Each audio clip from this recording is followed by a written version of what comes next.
Greetings, good afternoon, my good people. You know, I think it might be the shoes.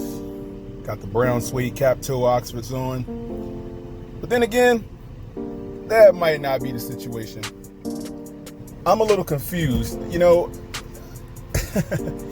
I think these days when you go out and you try to work with people out there in the street, you try to conduct your day in an orderly fashion. You may have other business that you're attending to or whatever have you. And you're just finalizing your business. You're just doing what you do. You're out there every day, you know, managing your business affairs. And then all of a sudden, you get a person that'll come up on you. Now, I'm not making this video to knock anyone's hustle. Let me just be frank with you, straight up and down. It's not the intent for what I'm doing here. I'm not out here to knock anyone's hustle, straight up. I'm actually only responding to the level of communications that I get on a daily basis from some of these people. Okay, so what I'm typically referring to, when you're out there doing what you're doing and all of a sudden you get some guy that'll walk up on you, some person, whoever it is, to have a discussion with you about what they do for a living. I'm okay with that. Perfectly fine with that. This is Conditioning for Business, Volume 25, actually. And it's the Drive Time edition, one of my newer editions that I'm creating. But this discussion is centered around what I like to term the pickup men. Get that? Remember, we had the drop-off men. Now we have the pickup men. Now, how does that work? Well, the pickup men are the guys who they work for some entity. I don't know who they work for. I don't know if they're working with Amway or whatever this stuff is. And like I said, I'm not knocking anyone's hustle. Let me not begin to insult anyone here. So it's not what I'm doing. I'm just making the obvious observation. So these entities they're working with Amway or whoever these guys are, and they'll come up to you, and the first thing they'll do, now you'll be out in places like Panera Bread or Starbucks or wherever you're going, wherever you're at doing your work, doing what you do, and then you get propositioned. You'll be on an aisle checking out something in a store or a Target or something, and some random guy will just walk up to you and make a comment and say, "Hey man, nice shoes." Hence the shoes again. And then I'll get this weird vibe from them, and it's almost like they're trying to recruit you, but you can feel it. But I like to toy with them. I'll play with them, you know, and I'll play. Because I'm obviously not going to be recruited by anyone. Sorry, man, you got the wrong guy. I'm not going to be recruited by anyone out there. You can forget that. But I often run into these guys, and they'll walk up to you and they'll start a conversation with you about your earphones or your laptop or something like that, your shoes, your belt. Doesn't matter. And they'll come up to you and they'll ask you a question about what you do, where did you get those shoes or something like that, and you'll start talking to them thinking it's a general conversation. Then they'll ease it right in. They'll go, "Oh, well, yeah, you know, so blah, blah, blah. What do you do for a living?" And then you'll tell them, "Okay, this is what I do." And it seems very, very innocent at the time. You won't think nothing of it. You won't even think there's some type of agenda there. Especially if you're preoccupied by something or whatever. You're working on whatever you're doing. And they'll hit you with the question, "Oh, what do you do for a living?" And you go to answering them, and then you start thinking. And then the moment they answer you, they say, "Well, yeah, because my mentor teaches me this," and blah, blah. They'll start with this mentor stuff. Or the first thing they'll say is, "I have a mentor that's retired at 27 or something like that. And he and his wife are educating people around the country, or they're building a team." And oh my God. So I'll ask them a question. This is how you kill it. And if you're an entrepreneur, you're anything like me, you don't get taken into these types of conversations. And the first thing you have to tell them is you have to ask them a question. You say, hey, so are you an employee or are you the employer? Which one?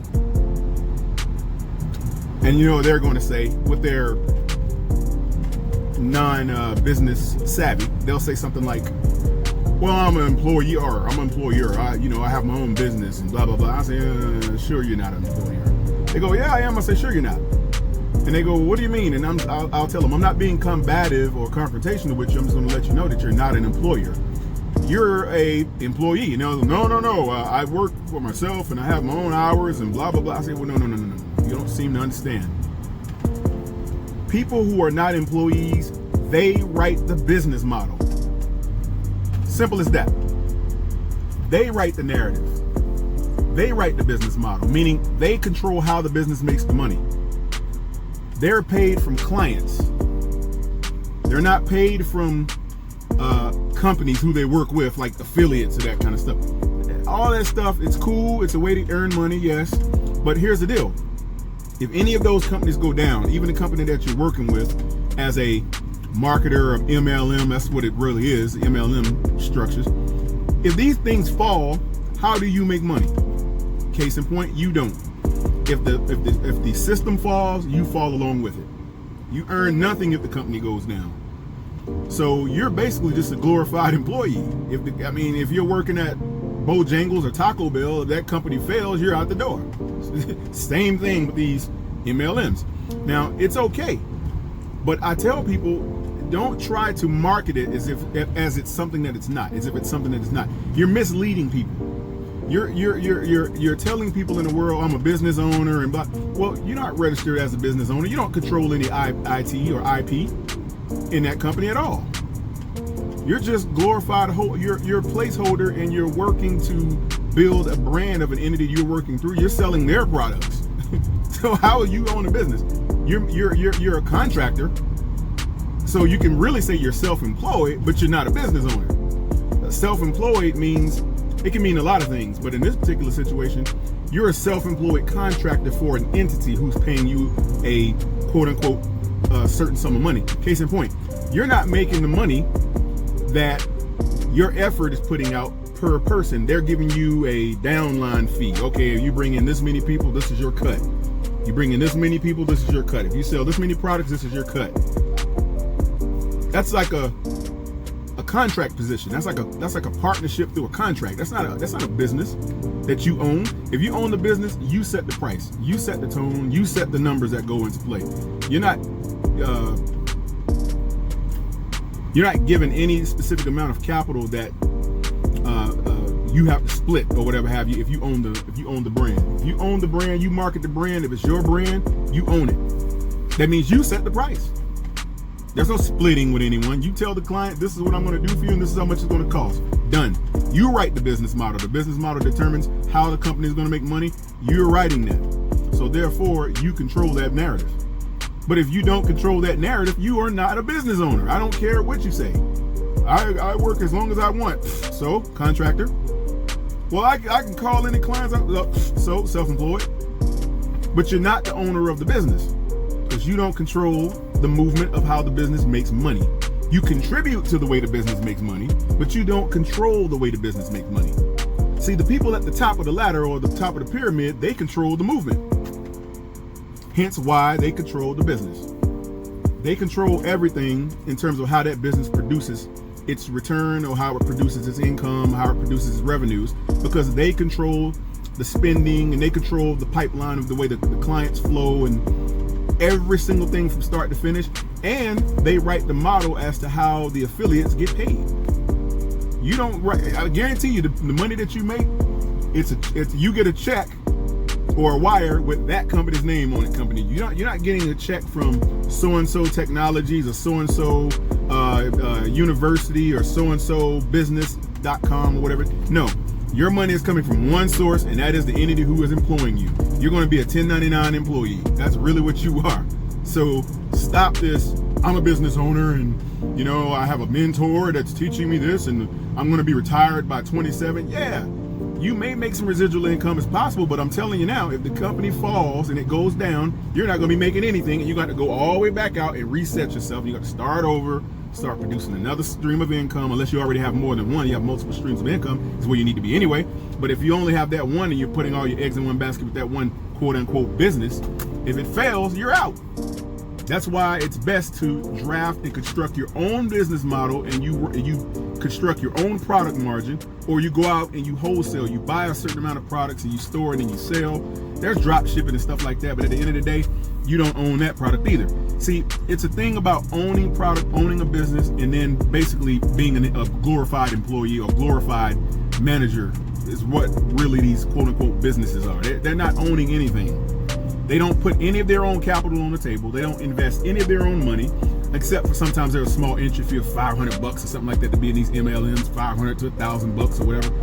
Yeah, you're investing in the material they're going to give you to go out and try to sell their product. That's really what it is.